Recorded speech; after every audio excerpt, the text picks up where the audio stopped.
like that was saying, we're going to be talking about everything destiny for the next 5 weeks. Thank you so much for tuning in. Sorry about my shaky camera. And I've just got to say before we start, if we have any technical issues, we'll be back. If not, just keep coming back and keep saying your questions. We're here to answer them.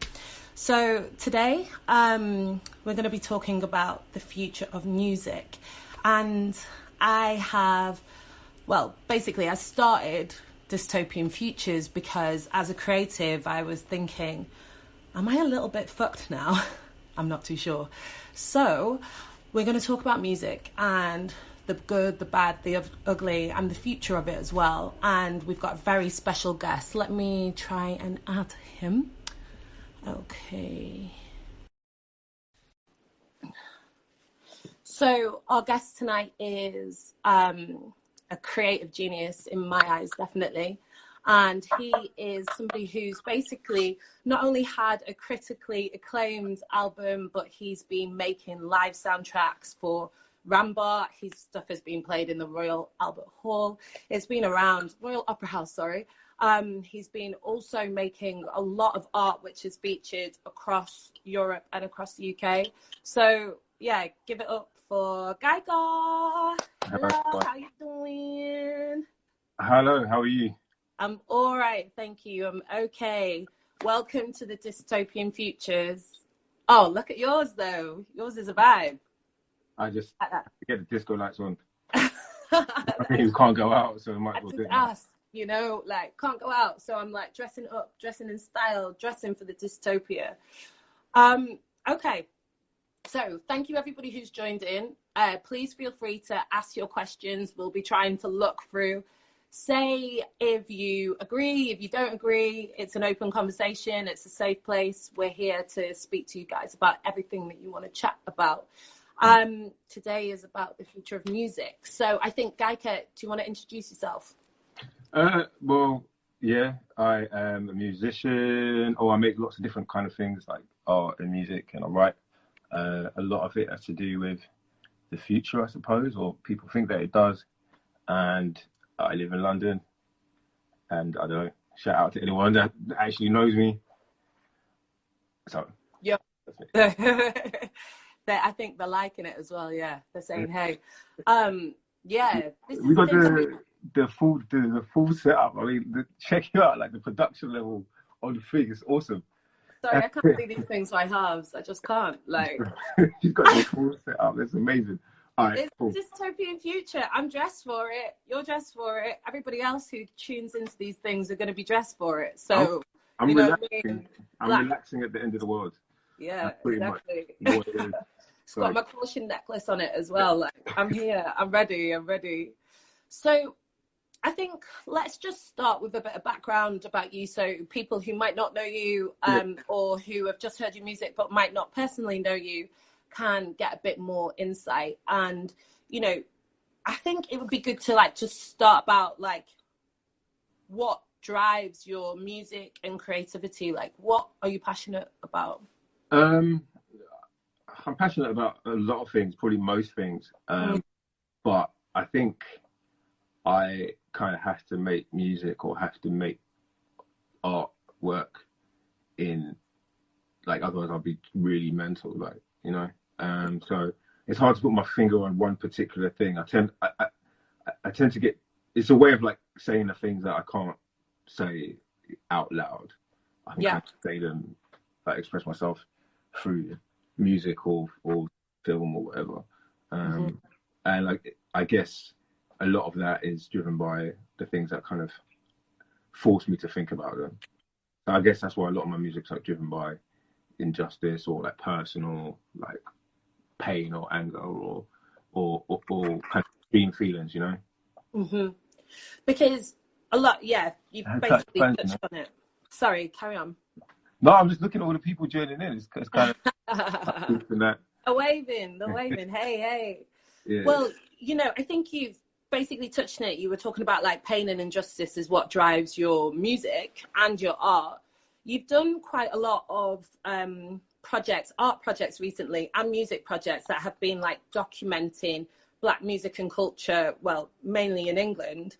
I know you've done one at the Sunset House and you've also done one with Boiler Room. Maybe it would be good to explain one of them projects, really, just so people understand. Okay, Sunset House, we did a big installation called System, which was like a little virtual thing, and then there was like a series of parties. We most recently did like a show in a new gallery in New York, which again an installation and a party. In the summer, I did a show at ICA where we built a big audiovisual structure, and Julian Knox performed within it. I kind of like flip between making kind of stuff for screen and like installation work, and then making my own releases, which I'll go and tour. So it's hard to, I try not to be limited by trying to be like one thing or trying to be famous or whatever. So somebody's just asked, actually, Joanna has just asked, what's been the favorite gig you've played and why? That's a good question, actually. My favorite gig I ever played, I think would be probably in Melbourne in Australia, because it mattered so much to the people that were there, and a lot of people. It's the other side of the world as well, like. Yeah, and it was just like, it was like quite emotional. We're in this red brown room, and I think it, like, for a lot of people that, I don't know, felt like they didn't fit in or whatever. I don't know. It was a really emotional gig, and I think that's probably one of my favorite. It's hard to say one because there's been so many, but we'll take that one. We'll take that one. Melbourne. I wasn't there. I've never been to Australia. Take me. You can take me next time. That would be a vibe. All right. Let's stop moving it into music then. And I think it's probably best just to start with something fun. Like, what music era does really relate to you? Because I hear your music all the time and it's so many influences and stuff, but where are you stuck? I'm stuck. Anyone that knows me, I'm stuck in like 1983 to 1989. Like that's where I get down. Like fully, like the whole shit. Were you even alive then? All the cocaine. What? This is the thing. I don't even think you were properly like formulating like sentences then. So it's just interesting that is where you're stuck in the 1980s. Like, why? I like the sound of it. I think it was. I know it's like burned on my mind. I think I like the sound of. I'm into synthesizers and I'm into the groove of it, and I think it's kind of just before the kind of like boy and girl band era. It was where pop music was just wildly good. So I guess that's kind of burned on my mind, and then all of the kind of subcultures that hip hop began then, punk and post punk. So I guess if I'm stuck anywhere, it's that's what I will like reach for, if what I'm trying to sound like in my own way, I guess. Yeah, no, I hear that. I second that. I am stuck in the 80s at the moment. I don't know. I'm just like gonna listen to Madonna's 80s album. There's a couple, but I'm gonna be there after this. I'm gonna ask the people the poll, yeah. Which era of Madonna is the best? Do you know what I mean? Like, when was she the most pink? Like, that's what I think it is the 80s though. She was like, and she had all of the outfits that I'd basically try and copy because she Grace Jones. What about Ray of Light era Madonna? Is that when she went like really quite hippie? Nah, it was like William Movie. It was like grabbing that world music. Is that when she did that? I don't know. I'm gonna stay with her like 80s like queer club vibe. I think that was definitely the best. Definitely. Ray of Light. See, somebody said Ray of Light is a banger. That's from Grace. Fair. Also Frozen. Yeah, but right. Stop this about Madonna. Let's talk about Grace Jones if we need to. Yeah. All right. So let's get into the crux of it. I want to talk about the music industry, and I really want to just get an understanding of kind of technology, music industry, your vibe, what's happening basically. So let's start with technology. Like, well, yeah, the world is going into a future, so we want to talk about, what technology is affecting music today, like that you know of, really, or that you use. All right, I use a lot of different like bits of equipment. Me and my band, shout out Tony, Mark, and like producer I work with, we all kind of use different bits of gear, but I guess that's different for each person. I think when I think about technology and music, I think really about like streaming and TikTok and all of these kind of apps, like social media apps that are kind of affecting the sort of music that we make or the sort of music that we get to hear. I don't think it's all good, and it kind of, I don't know. We live in a time when, you know what I mean, everyone's always counting everything, as opposed to necessarily listening to what it is. So I feel like, is this technology being used to like make the art better, or is it being used for like other purposes? I don't know exactly what the answer is. Yeah, and you know, if we look at TikTok, we're kind of out of the age demographic, but like I think a lot of people who are picking up TikTok, it's now the easiest way to break music, supposedly. But obviously the music that they break goes with these challenges that get spread around, basically. And I don't know what I think about TikTok. I'm still trying to get my head around it. Don't really know if my content really fits on TikTok, but I haven't got dance that I can teach everyone. So I think I'm a little bit screwed, but I don't know. Like, if I was going to do a TikTok challenge, I don't know what it would be, like what the miserable challenge. Like, I don't, you know what I mean? Like how miserable can you look to this song? I don't know. Like, can you imagine? That's the thing. Like, I might make sad boy music, but I'm not actually a sad boy. But at the same time, I'm not gonna like suddenly make loads of like, you know, like, can you imagine that shit? So, you know, if that was the case, Gloria, where have you got? Yeah, sorry. Yeah, I don't know. I don't think I could make like dance challenge music if I tried to.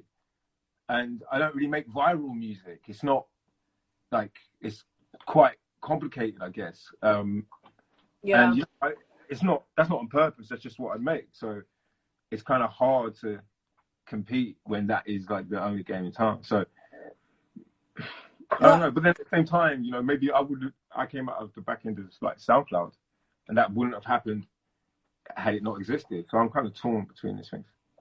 Exactly. I'm kind of torn too. You know, and looking how TikTok is now the thing to kind of break big pop tracks and, pop tracks. Would you say that the music industry is broken in any way? Yeah, what's your thoughts? Well, we're all breasts. Like, no one's got no money. So, like, do you know what I mean? That's it's definitely broken in that respect. Like, artists are pretty fucked. You know, people are listening to more music, people are paying for more music, but we're not earning any more music. I mean, the whole thing with Bandcamp coming back through recently, I thought was like amazing. It made me happy about it. I kind of got disillusioned the last few years,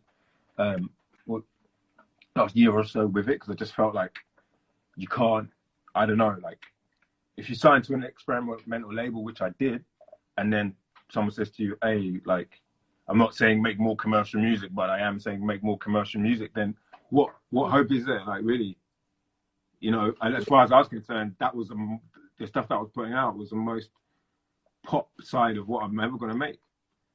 But yeah, let's talk about Basic Volume, actually. I think it's a good idea to talk about that as an analogy to what is happening, well, from your perspective in the music industry. You brought Basic Volume out, was it in 2018? Yeah. 2018, critically acclaimed album. You got a proper mixed review, which I was actually really surprised at, because everybody who I had spoke to and like who I respect musically really, really enjoyed it, because it was the kind of experimental and push that the maybe more pop side of like R&B, pop side of experimental R&B was doing. And a lot of no men or black men were really filling that space at that time either. So I thought it was really, really interesting. But please talk to me about what happened on your side. It got good reviews, you know, and a lot of people listened to it. A lot of people played it, and a lot of people bought it in some regard. But at the same time, you know, because there's this demand for like more and more viral stuff. If you're not making things that are consumed in that way, which is not that kind of record, it's not like a comfortable listen. It's not a thing that you're going to be like, oh yeah, like let me send this to some guy who's going to bang in a club. It's something that you're supposed to sit with and like try and comprehend. And at the end of the day, there's like less space for that in kind of mainstream culture. I mean, maybe there was never that much space for it, but for a moment, some people tried to make it that way, and I kind of was one of the people that got swept up in that like wave of like, oh yeah, FK Twigs, okay, cool, this is going to be mainstream, when in fact it never was and never will be. So I feel like the interesting thing at the moment is what I've kind of seen, having done all that, is it's kind of good to do it yourself if you're not really part of, you're not set up for that, like that machine or that thing. You're not trying to do that. We've got all the tools to do it ourselves. You know what I mean? So like, I'm always going to release independently from now on, because it just makes more sense for me to do what I want to do. You know, like I've been lucky in that, because I make scores and do other art things and so on. I've been able to kind of like not have to just constantly be throwing out all this music all the time, which people forget about. But I feel it's kind of a shame that we're like forced into doing that. As a, you know, I'm an album person. I like bodies of work. Yeah, I don't feel that everything should be cheap. And some would say album because people just want that hit, like the hit that an album can get you, or a hit that like a hit song can get you. Kind of similar. Obviously, it just differs on the coverage that you get as well for the music. You know, but does that even matter though? No, like, but it does. Like, it does. Everything matters because of numbers nowadays, and I think that's one thing that I definitely say about the music industry. The point I'm making is I don't think that the coverage really, like, necessarily drives people engaging with what you're doing. Like, in terms of magazines, I've been in all the magazines, been in all the newspapers. You know, I've been in broadsheets. I've been on on the third page of the Metro or whatever. The point is, it's like it's when the actual art starts to take the shape of the container, right? So it's like actually virality becomes part of the music. That's what makes a difference. Now, virality doesn't necessarily, like, what does that even mean? Like, are we making things to be clicked once and shared, or clicks, or to be to taken in and really thought about and stay with you? Do you see what I mean? I'm not knocking the viral world or the meme songs, or like, I'm not knocking all that. That's what people want to do. But put it this way, yeah, Michael Dapper, that is the most successful British rapper in history. Man's Not Hot is the most successful British rap song in history. Is it actually? By a considerable margin. So wait a minute. Okay. And that's where that to me isn't. Don't kill me, audience, but that to me isn't really music. Like, it's funny, but I would never, ever, ever come home and listen to Man's Not, like, why? Why would I do that? I think it's a tune. Like, a chilled thing at home, not that. So no, that's not going to work. The thing is, if we look at streaming, right? So talk about like album sales and what's happening now. So when you're with like a major, or you're with a record label, you go in, they usually do the same platforms, you know, they'll put you onto Spotify, they'll probably try to push you through TikTok if it's relevant. They'll stream out of you. But the revenues that you get back as an artist is like literally nothing. You know, somebody could give you 20 quid on the street and you probably make more than like 100,000 times. And I want people to give me £20. I'm here for it. But like, and if we look at like what Bandcamp's doing, that kind of decentralization of like people streaming music and buying music, it feels like the way that we should all be going, because the artist seems to get the money. Like we were talking about an example. I think you should explain the example, Gaika, that we were talking about. Well, I can't remember what it was, but I mean, I'm just saying pay the artist, like on a basic level, like from what, 1 million streams, on my publisher statement, there's a line that says about £500, right? For what, effectively 20 minutes of music commissioned by the Rambo. Like, I didn't get paid £500, do you know what I mean? Like, it was tens of thousands of pounds. Yeah. And I still own that music. This now, is the thing. Oh, so I don't really understand. All right. So wait a minute. Somehow you expect an album you expected to make for no dough. That's got to compete with millions and millions and millions been spent on movies and other forms of entertainment. It's like, we're not valuing music. So for me, the artists really simply just pay for the music. Buy who you support, buy their records on Bandcamp, you know, or other platforms that may exist. Go and see them, buy their merch, support them. This is not new. It's kind of, you know, people have been saying this, but I think now more than ever it's kind of like important, and it's been proven. Like, COVID-19 shut down everyone's block, and like all the label people got furloughed, and we all ate shit. So if you like music, then support the people, innit? If anybody takes anything away from today, we all ate shit basically from COVID-19. That's the line. No, it's true. And this is so okay. So if streaming isn't the one for artists, but obviously it gets people gigs, it gets people heard. Let's talk about live, because this is my passion basically. And without being able to perform live, I feel like a jack in a box. So it's like, if anybody prods me, I'm like, okay, is it my time? Is it my time to do something? And live is, you know, the best way to get fans, like we were talking about, like actually true fans, people who give a shit about your music, care about your performance, etc. So obviously COVID has stopped that, and Monica has asked the question, which I will say in a minute. What are your thoughts about like the future really of live music? Well, I think someone described it really aptly. I think now we're going to be in a situation of like musical chairs, you know, where it's all the small venues or the smaller venues and more controlled environments be able to open, and the bigger artists will kind of take precedence. So we all kind of, you know, fighting over a smaller space.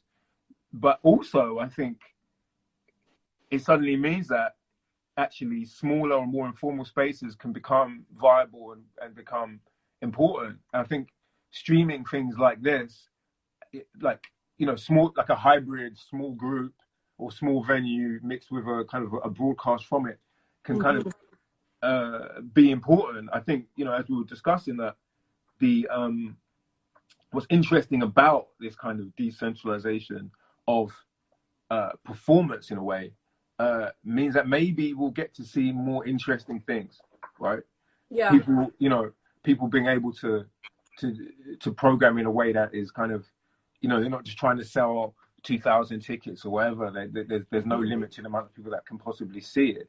So we get financially, that can create a situation where there's more interesting stuff, and just more access for people who can't necessarily go to clubs or live venues or whatever. I think it's going to be interesting, and is fundamentally up to us as artists to like do interesting things and make new pathways, you know, to our audience. Otherwise, we could end up in a situation where it's like, okay, the only way I'm going to earn money is to go and play at rich people's birthday parties, which, like, hey, I'm still here to play at rich people's birthday parties. I'd never say no. Free champagne, hot crowd, like, why not? So I'll be there. If anybody needs us to play at their birthday parties, we're completely open. But I completely understand, like, I think what I've been trying to do as an artist is really look at how I can play with the digital space, and especially like live streams, etc. But also digitalizing yourself is quite an interesting thing. Monica's literally asked, do you think some virtual environments could help musicians engage with the audience while physical gatherings aren't allowed? And Monica, I'd say 100%. I just think the big thing for me is like, it's the quality of live streams haven't been amazing. And like, I don't know, I like things being like good. So that's the only thing. As long as the quality and you put time and effort into making the sound good, I think that's right, Gaika? Yeah, I mean, I think at first I was like, kind of, I didn't know what to think about some of the live streams, but I think actually they've just got better and better. And I think, yeah, if you, I think they're really interesting in terms of creating new experiences. And I think virtual environments are definitely useful for people. I don't know, like, you know, I saw the Fortnite Travis Scott show, and like, it was dope as far as I was concerned. You know, like I couldn't hate it. I thought it was amazing. So I think actually, when, you know, how those things kind of interact with groups of people at home, and what they do socially, you know, groups of people who are not like teenage boys, right? Is interesting. It's interesting to me that, are we gonna, you know, all kind of like rave at home in groups of 10, you know, and what do virtual environments have to, what's the part that they have to play in that kind of behavior? Like, I'm looking at your animation and it's pretty awesome, like, you know. So I have to actually put a big shout out to the animator today. She's called Alpha Rats, and I'm going to be posting her bits on my timeline after. She's 6. She's based in Japan at the moment. And yeah, she builds game environments, and this is one of them that actually was part of a VR headset. So yeah, she's a vibe, and I'm glad yeah, you pointed that out. All of it is hers apart from the first one is mine. The thing is, right, so I think you're totally right, and we've put basically it's the decentralization again. We put the power into the artist's hands and into promoters' hands to basically just do it, instead of having to wait for venues, having really high costs to basically put these things on. So that makes total sense. 100%. I just wanted to talk back one real quick thing about labels and how, well, some are predicting that labels are a thing of the past. And the reason being is because, well, for me, what I think why labels might be not as prolific in the future is because, you know, we're seeing the age of music is going so quickly now. Like, people are making different sounds all the time. They're clashing things, they're spiking things, they're doing whatever they want. And when you're stuck in like a, you know, you have to first get a release date, which it might be behind other people. The release might not just be there and then, like you wanted to drop it on SoundCloud or you wanted to drop it on Bandcamp. This like lead time basically is the thing that bugs me. What do you think about that, Gaika? I think that labels can have a position in terms of curating music and developing music and so on, if they want to do that. If they don't want to do that, then they're going to die. If they stop doing that and sort of continue to rely on like old catalog and so on, and they're kind of like established fan base, and what's the point? They're never going to champion anything new. So it's really up to them. Like, if they want to spend money on new offices and like, you know, people to sit around doing no work, as opposed to actually like helping develop precisely the kind of thing that they're talking about, then there's no reason for them to exist.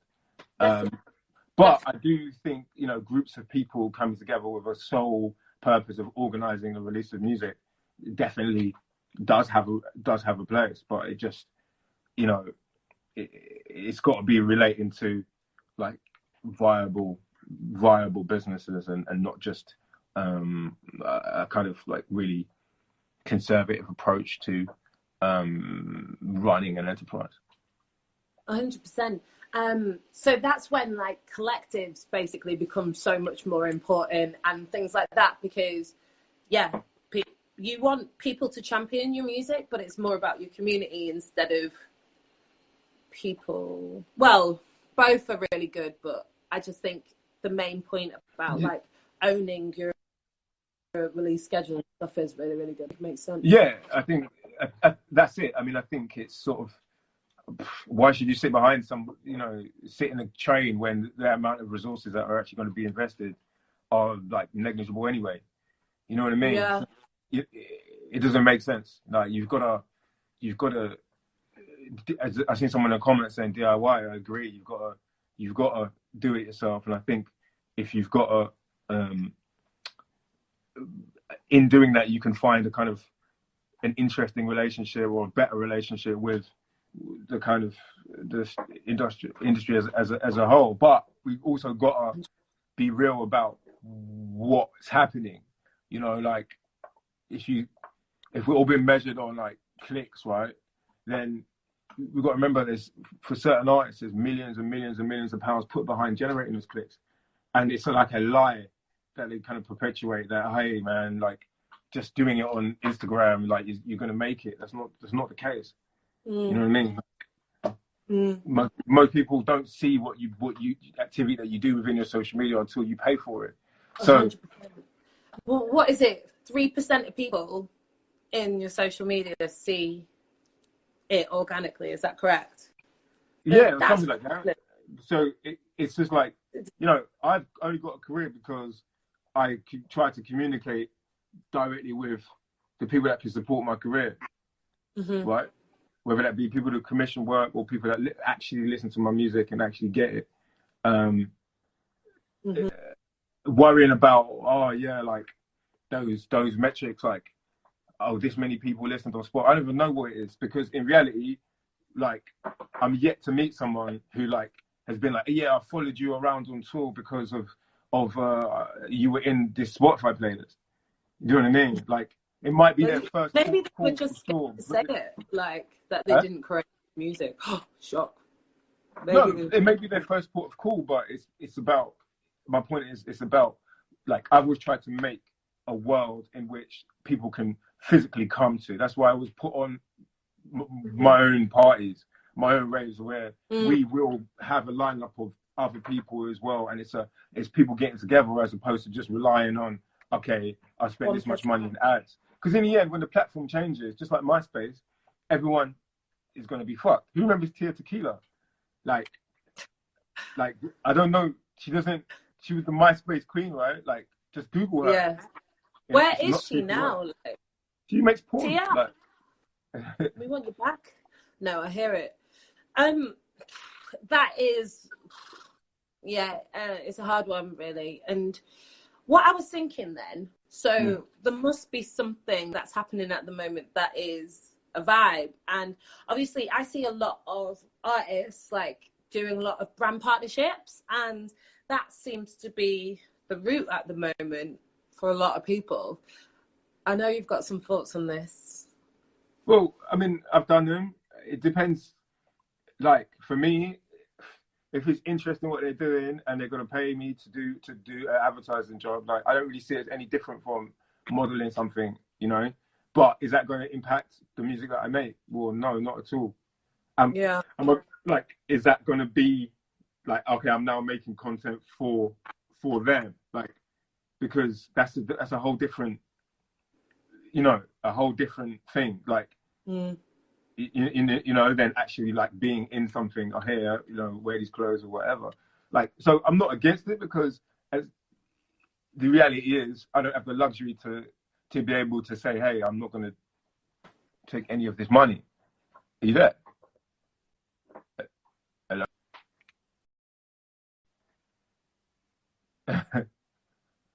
You're broken up. You're breaking up. Hold on.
Hello? Sorry about that. Connection issues. Oh, there you go.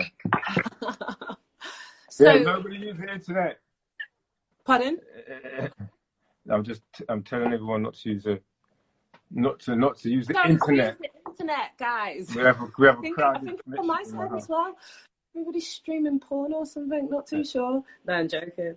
So, People are horny all at right, the yeah, moment, boy. Rand, I think, somebody asked the question, but it got cancelled, unfortunately, in the last thing. So we'll wait until they ask the question again. Yeah. But talking about brand partnerships, I think you've pretty much covered it. Like, I think there is beauty in it and there's money in it as well, just as long as it doesn't affect your kind of creative freedom, which is the big thing at the moment.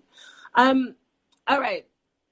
I think let's talk about activism, because to me, it's a real big thing at the moment, especially when we have had COVID, we're all stuck inside, and basically we just entered into a little bit of a totalitarianism space without even realizing or batting much of an eyelid. And I love sci-fi, and this is something that you hear about a lot in sci-fi, and especially how sci-fi is linked to technology, and so is politics as well. I think it would be just great to talk about how music and activism is working at the moment. I think let's start with the current political climate, which is happening during COVID. What do you think has been the response of like Black music to, well, let's take the last couple of years, really. Let's talk about the new government change. Yeah, how have we responded? Well, we haven't. We haven't responded. Like, not really. I mean, not to COVID-19, but like in the last few years, not really. Like, people sort of say things, but they don't. Yeah. It doesn't really mean anything, and it's very few people. It's not hasn't ushered in a new age of like kind of like switched on music. I mean, I think that don't get me wrong. Like, I rate when the certain big stars like do things like Stormzy at Glastonbury and so on. I feel like some of those statements, like, I can't knock those, but is in general politics and music still don't really mix. Like, I don't think that they do. I mix them because that's just who I am. Like, it'd be much easier for me not to. It don't mix because people don't want to hear about it because I'm uncomfortable. So what have we done? Who's Nothing. uncomfortable? Who's uncomfortable? People feel uncomfortable. They don't want they don't. It's not like it's like, look, right, Black people, a lot of the time we're making music as a career choice because it's like a way to make money. And I understand that, yeah? But if you say certain things, you're not making that money. So people don't say them. Give us an example. Gives me an example of what? Like of 99% of rap music in Britain is not about anything.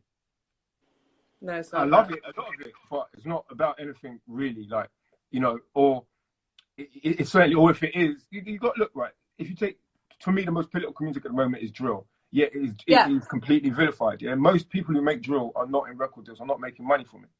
No. Right? And eventually, but they've got millions of streams and a real big like cult following, and then they're still not making money. Yeah, well, they're not. But then eventually, like, the whole they do that for a bit, and then to become like they're told, hey, yeah, like certain guys have got to produce your album, and you can't say this and you can't say that. And now, oh yeah, look here, have this pop hit. Like, why is right about that stuff? Everyone has to stop saying the things that are uncomfortable in order to make the paper. That's it. Because most of the people in the country don't really want to hear about their struggle. Not in a real way. Like, maybe in a kind of like sensationalized way, but not in a real way. So yeah. To ask what have you done, like, I don't know, like nothing. Like, I said my bit. 90% of people don't care. Let's be real. So. Nobody cares. Why are you saying that? Like, we do care. Like, people care. But okay, it's great. Look, it's great going and sitting on panels and being in magazines and getting a pat on the back, right? And having money and like nice clothes and that. But in terms of like the ability to actually communicate with the bolus of people that you need in order to make political change, like I certainly don't have that audience. Like. Certain men like don't have that audience, people that really have something to say. you know, politically. Yeah, you know, there's a Yeah. reason why Novelist isn't the biggest star in the country. And that's not just because of how people feel about his music. You know what I mean? Yeah, no, I understand. But Dave is, and he's what, like 20, and he's talking lots about politics. I think that's a really good example of it working, no? Yeah, that's one person. I'm not saying Yeah. that, you know, I'm saying it's not ushered in like a new age or something. So, you know, and then what do I see on online? Like people trying to go at Dave because his girlfriend is white and all this shit. It's like, you know, it just, the mind boggles. Like, I'm not saying that every artist should be or has to be political and so on, but if you're asking me what is the state of like political black music in Britain, like, Yeah. it's not, there's no state. Now, do I sort of think that it's the artist's fault and so on? No, not really. I think there's many reasons for it, and it's largely down to the fact that if we don't have any sort of representation in the boardroom at record within the industry, which we don't, right? Let's not lie, yeah.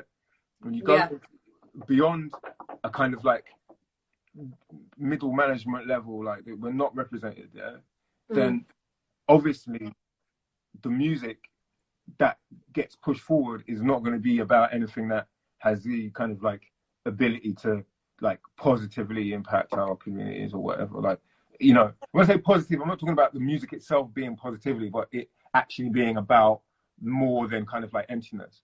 Yeah, no, I hear that. And I think that's fair enough. You know, I think it was Davo. He was like the highest paid rapper in the UK last year.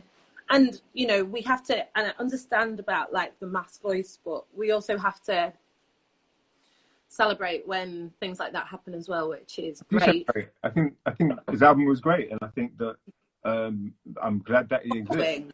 But the following is just like insane. I went to one of his gigs about a year and a half ago, and like just a load of like 16 to 21-year-olds screaming his lyrics at him. Like there was queues round the corner. He was just like popping off. But what about Stormzy? Obviously, he was wearing the crown for a while. Like, what happened to him? But what impact has it made in terms of like engagement with like issues, like, you know, or like actually changing things? I mean, I don't know. I think it just sort of, it becomes like lip service, and like I feel like I've been massively part of that in the grand scheme of things. You know what I mean? You say these things, and then the papers say this, and it becomes a way to sell records as opposed to actually really meaning anything. So, like, I'm sort of, I wish that, like, I don't know, like, if you look at another time when, another point in history where like there was a lot of like kind of political black music, you know, in the like mid to late 70s or a bit earlier than that as well, people were part of larger like movements, cultural movements. And I don't necessarily think that's the case at this time. Like it's more like, oh, okay, this is how we're going to get in the papers because the politics is so crazy, so it's got to seem relevant. It's like someone's got a you know, okay, we're going to launch a new guy. Okay, cool. Right, we'll just get some swag here. We'll throw in a bit of politics. Let me throw in a bit of crime controversy. Like mix it all together, and then we've got the perfect what guy. The twerking? You've forgotten the twerking. Yeah, and all of that stuff. So who is it who's got 1 million views on Instagram? Who? Swarms. This guy Swarms got 1 million followers on Instagram, but it's like, how many people are going to see his record? Maybe I'm wrong, you know, but I feel like how has he got 1 million followers on Instagram? Women twerking. Like people like booty. That's it, and that's all cool. But you know, I guess what I'm saying is that's not. I just don't know politically what any of it means, other than like kind of like, okay, maybe it's good now. People can feel like they have a responsibility, or they can maybe not have a responsibility, but can say things outside of like total emptiness. Like I was looking at What's total empty? well, all right, I was looking at hits 20 years ago, right? I was looking at the top 10 in 2000, right, and 2001, and it is really just boy bands and like girl bands. Yeah, that's what it was, and that's not the case now. So things have changed, you know. But in light of the fact that we're all locked down in this worldwide apocalyptic situation, and like our prime minister like hasn't been at work since the beginning of the job. Because he's been shaking hands here. with people. Gaika, he's been shaking hands with people. It's really important that he shakes hands. So, yeah. And like Donald Trump's out here telling people to drink bleach, right? And like everyone's just sort of like, true. It's like looking the other way, you know? True. I just don't know what that means. By the way, everybody who has joined, hey, feel free to ask questions. Feel free to shout out, do whatever you want. We want to hear from you. We are in the middle of talking about music and activism and how it doesn't feel that active now. But I do believe that it will get to a stage where it will feel, it'll feel reactive when it filters through. But people must have been writing like politically charged tracks about being locked inside for 6 weeks. People must have been writing about something other than sex and booty and more sex. That would not happen. I don't blame them. Everyone's locked in. I get it. Like, look, locked in. Locked in. I know what my writing is about. Going stir crazy. Carry on. I've been writing music at the moment.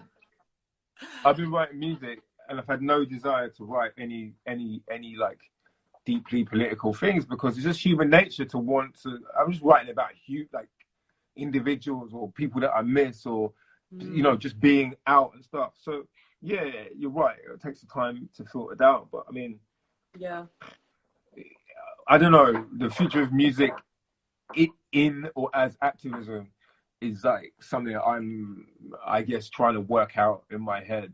You know, because for me, what I have found in my own career is that there's a thin line between like really just saying and acting on what you believe in, and then the fact you're willing to say certain things being used as just purely a marketing tool.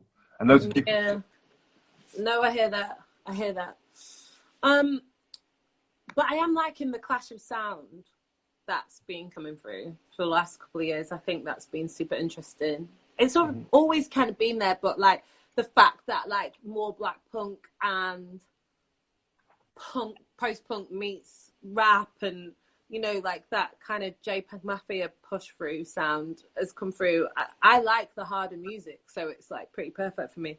Love Skunk and Nancy, and that's been like at the base root of my like existence for a while. So it's just nice that you know, the freedom of expression is there's no hold barred now, and I think that's what I actually like really love. So yeah. All right. Independence of artists. I think we have talked about that.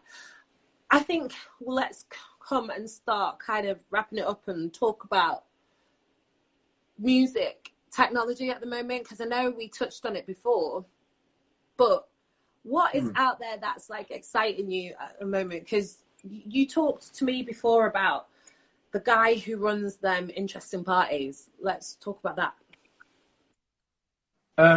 Yeah, there was a guy, I don't know who he is, but I got tagged into something on Twitter where these guys are making like glitch music, but writing it at the command line, like they're playing instruments, or they're DJing or something. They're just writing code, and I think stuff like the music sounds like I'm trying to decipher it, because he used some of my records to sample in doing that, and it was kind of really interesting. There's like things that are interesting in terms of generative music, like people using Magenta to make cool stuff. I've kind of played around with it, and so on. there's like lots of people who kind of, I'm definitely one of them, like stringing together kind of forgotten about bits of hardware, but then wait 1 second. Was the guy called Lil Data Music? Yeah. Oh yeah, we are talking about you. Yes, we are talking about you. Yeah. I saw that. Yeah, that was dope. I think it's vibe. This like open source kind of collaboration thing. It just feels like we're going to. Did anybody ever watch Hackers? That's what I've styled myself on today, by the way. Hackers. Fucking love that film. I know it's dead shit, but I really like the fashion, and I like the idea of them just like coding around and running around. And basically, your open source stuff. I did a flip of Mud Money, he's saying in the live set. Your music, so much, dude. Love your music. Hi, welcome to join Dystopian Futures.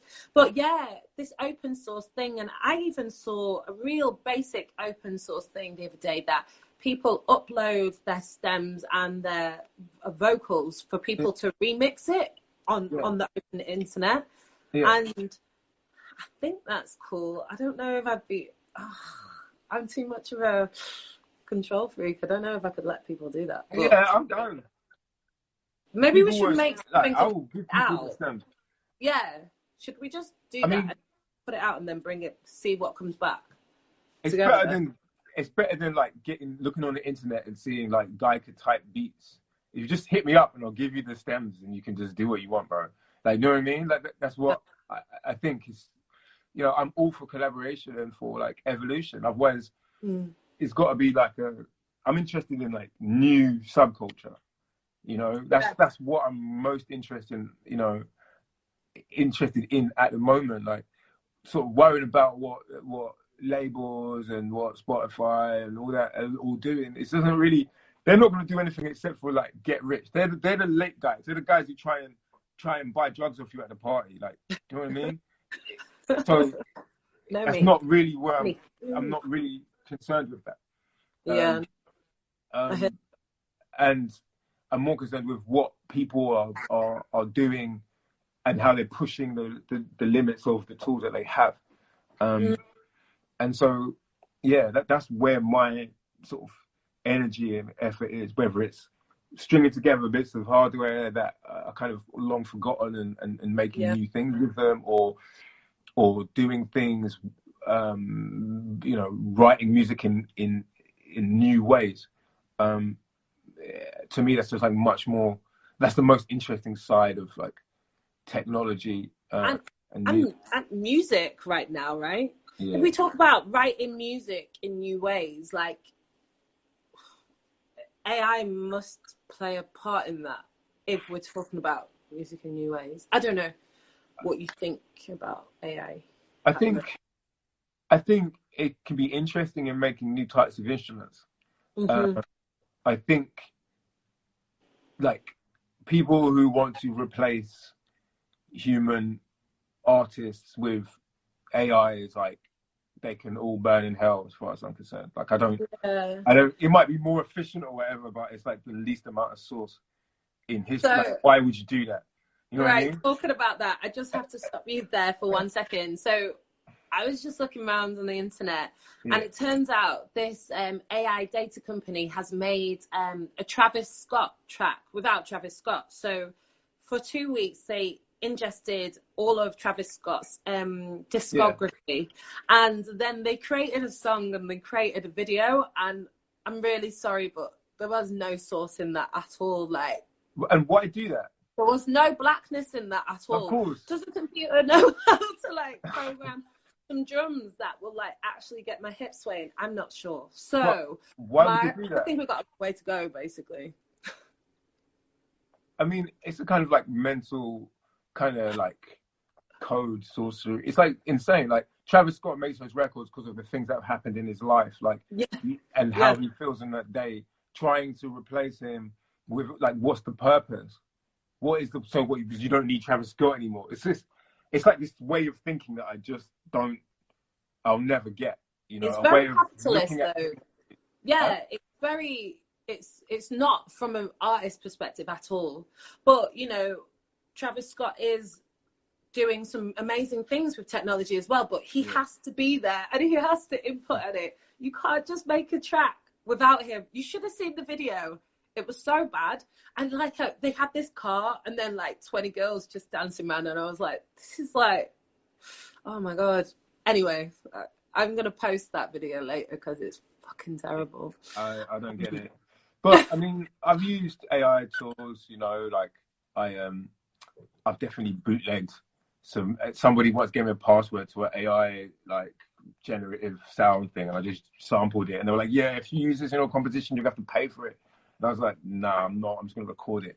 Do you know what I mean? Because to me, it's like, you know, the whole ethos was like, yeah, we will never need players again. And it's like, well, I don't know. Like, I quite like human piano players, you know?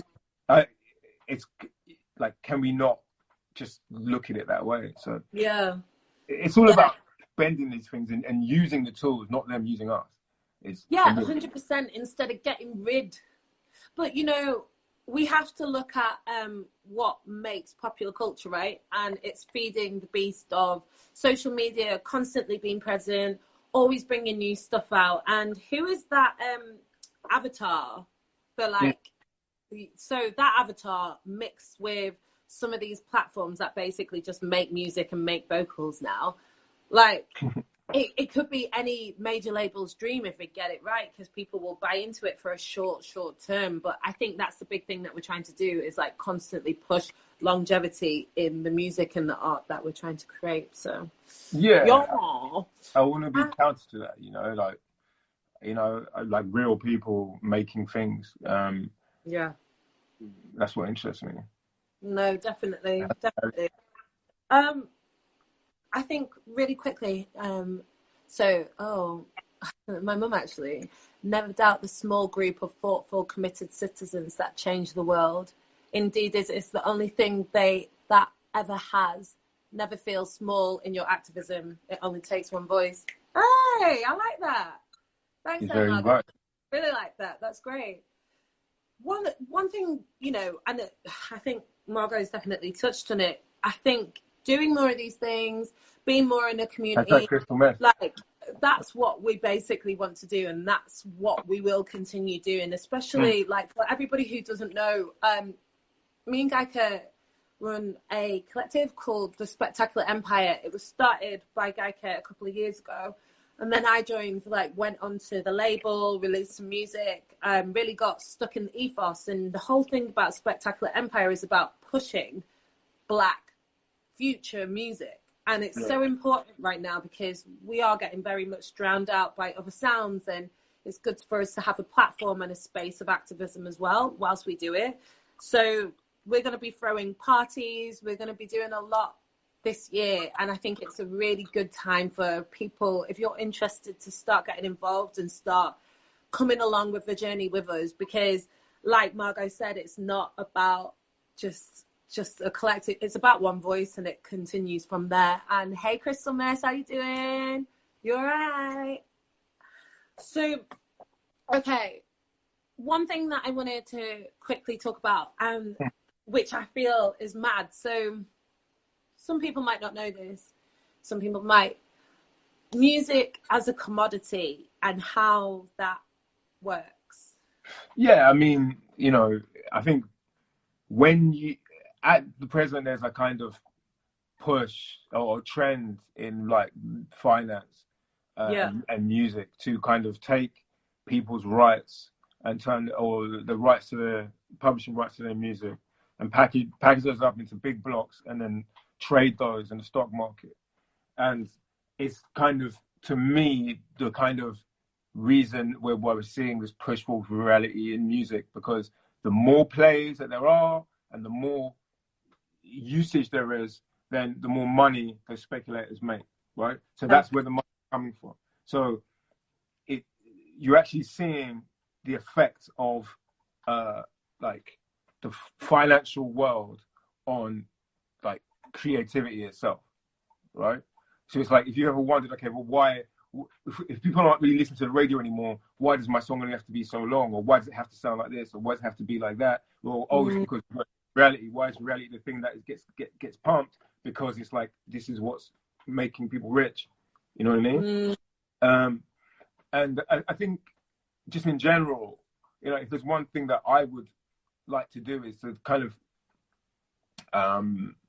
engender more understanding of how socio-political or financial or economic policy and like labor policy, you know, like the policies around working, kind of affect art, our art. We don't just make it in a vacuum. No. You know what I mean?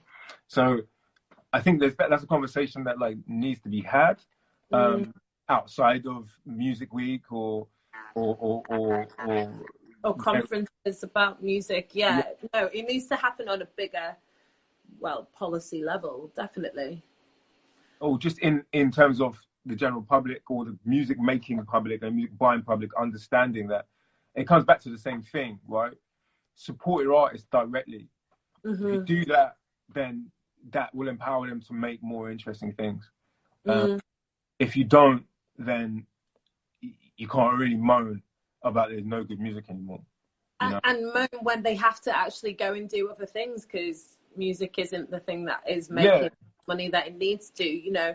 I do think that is the interesting point, and we actually have, talking about that, we have, if anybody wants to tip or send anything because you just like what is happening, we have a PayPal me link in the bottom, so please feel free to do whatever you want or don't even use it. It's totally fine. I'm still gonna be here, but yeah, I agree with Crystal Mess.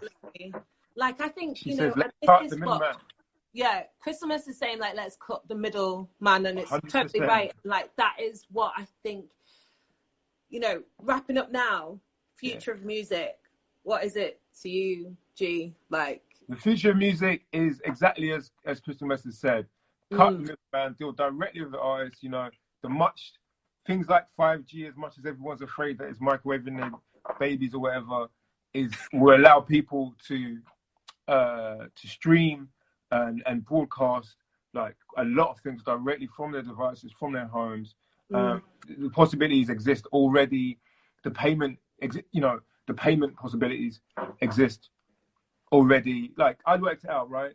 If I got paid, let's say, £1 by every person who subscribed to me or followed me on Instagram, or not on Instagram, on Spotify, right? And instead of them getting the Spotify subscription, not even £1, like 50p, yeah, I'd make like 100 times more money than I did from Spotify, right?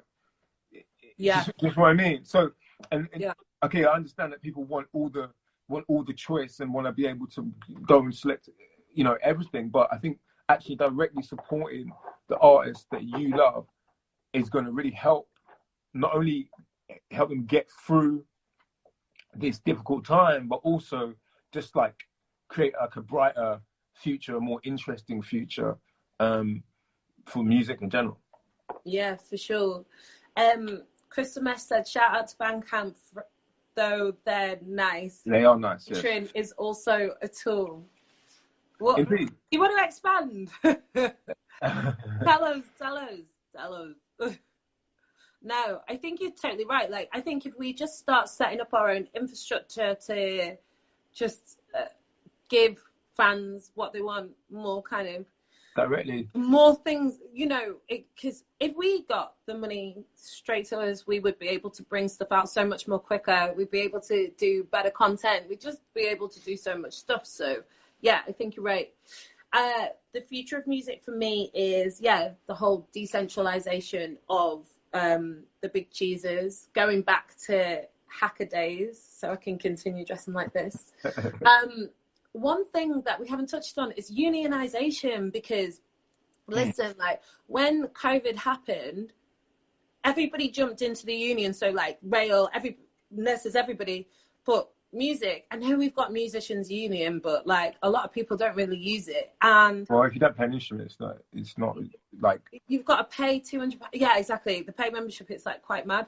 Then self-employed music producers or creators or artists just got kind of left out. So I think that's what I definitely like to see in future, like a collectiveness of artists, like from different levels, just coming together and being like, actually, we need to sort this out. Yeah, I mean, everyone needs to stop beefing each other. Like, you know, I obviously I work in like art and like film as well and like dance and stuff, and it is different. Like people do generally think, hey, I'm not gonna just undercut the next guy, or I'm not just. It's not like everyone's like elbowing each other. I think in music, particularly rap music, it's like that shit is extreme, and in the end, we all get a terrible deal. Like, do you know what I'm saying? So whether it's we should formula actually union, give ourselves the deals, like, but we're not doing that yet. So that is the thing to definitely 100% watch out for. whether it's formalized unions or just groups of people acting together for mutual aid, you know, I think that is important. You know, Matt Dryers was talking about you know, interdependence as opposed to independence, and I think I agree with him.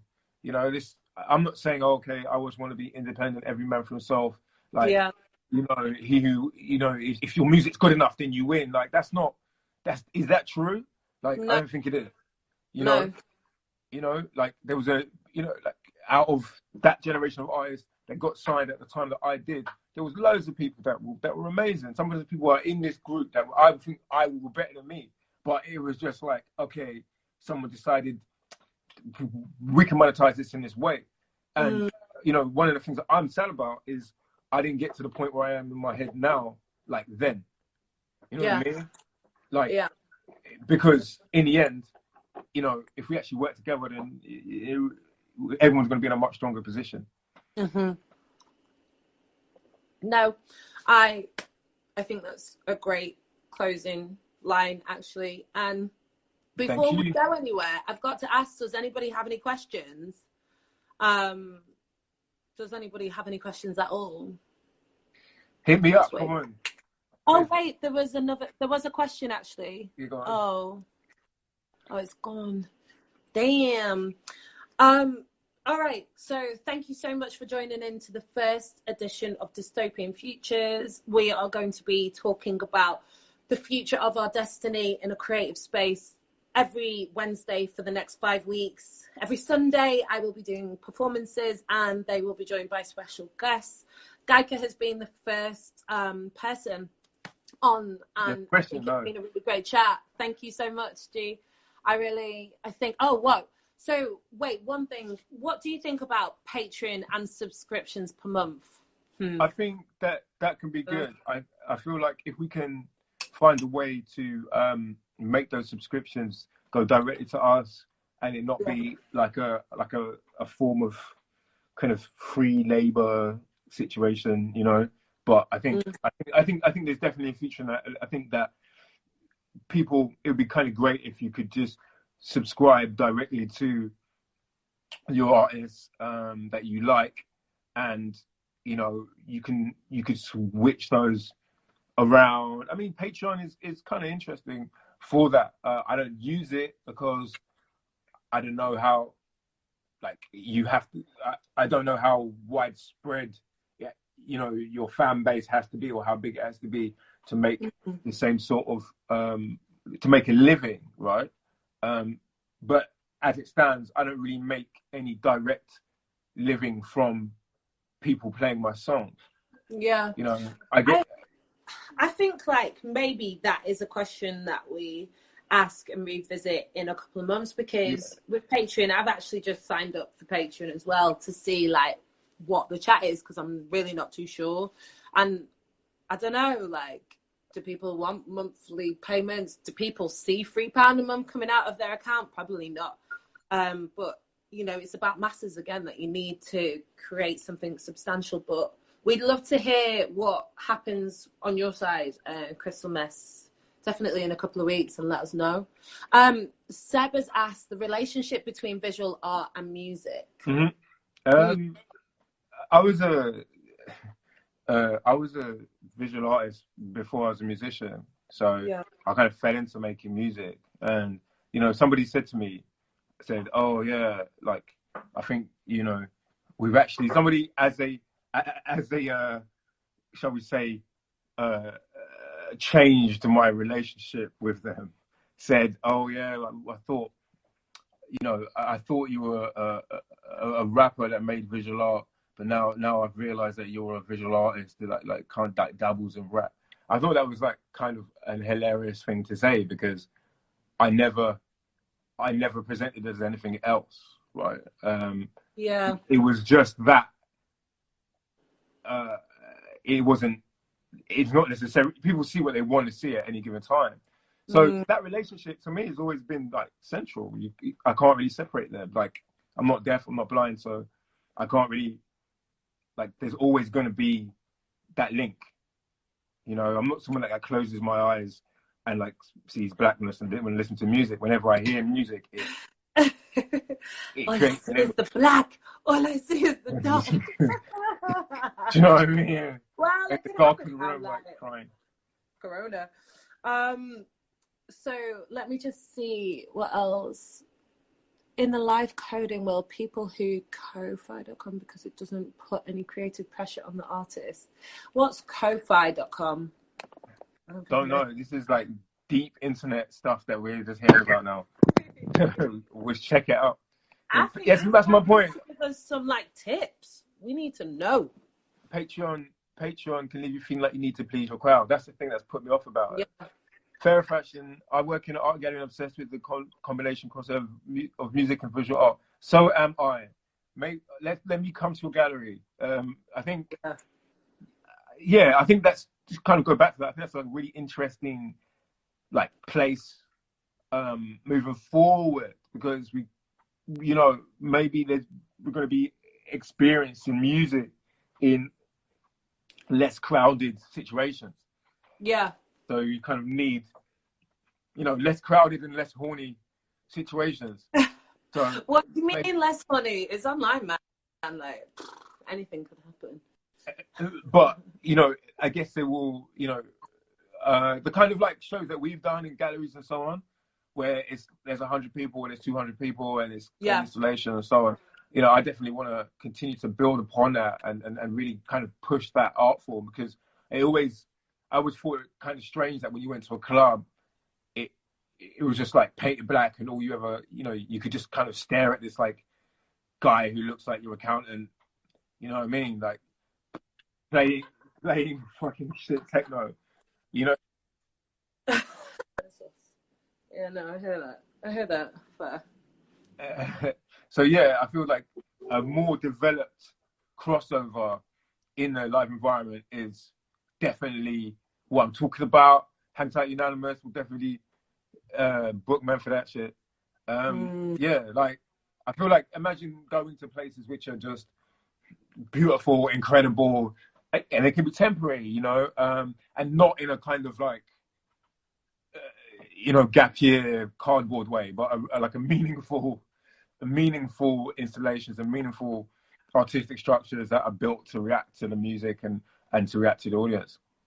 100%. Like in digital now, you know, you can do so much that reacts to sound, to react to like feed from your bodies. Like, I'm really, really excited. And I think like to everybody who's listening, it's just a case of watching this space, and you guys will definitely get a first invite to one of our new parties. Like, you know, this stuff that was all done behind it's just the case of like collaborating with people from 100%. the world, learning how to use a bit of tech and just going for it. So I think that's vibe.